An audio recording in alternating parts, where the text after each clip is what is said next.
Hello guys!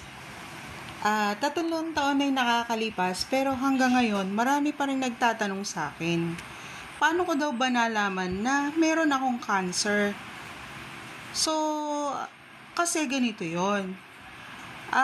Every year kasi, nagpapa-pap smear ako, regular yon. So, every pap smear, kinakapanan ng OB ko yung paligid ng suso ko. Tapos, sabi niya, 10 days before and 10 days after ng menstruation ko, dapat kinakapa ko daw yung paligid ng dede ko.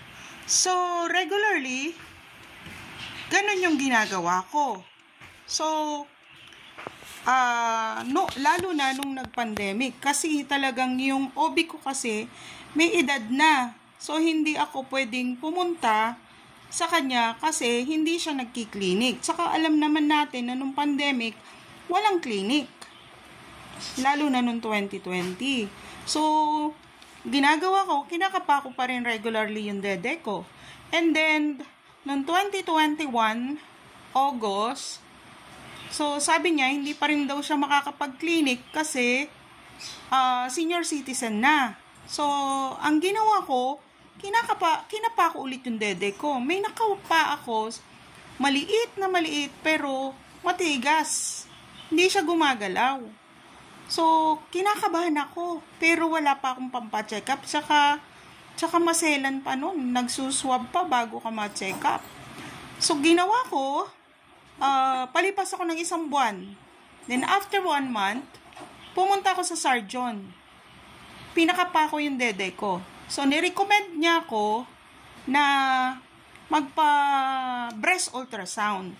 So, sa breast ultrasound, sinabi nung nag-u-ultrasound na meron siyang malicious suspicion. So, ginawa ko, inintay ko yung result ng ultrasound. Then, nung lumabas sa ultrasound, meron nga siyang kakaibang bukol na nakapa. Then, sinuggest nung doktor na tanggalin muna yung bukol. So, tinanggal yung bukol. After that, yung biopsy, lumabas na positive ako for cancer. Ano ba yung tawag doon? Yun nga, positive ako for cancer. Tapos, yung unang findings ng doktor, stage 2 daw ako.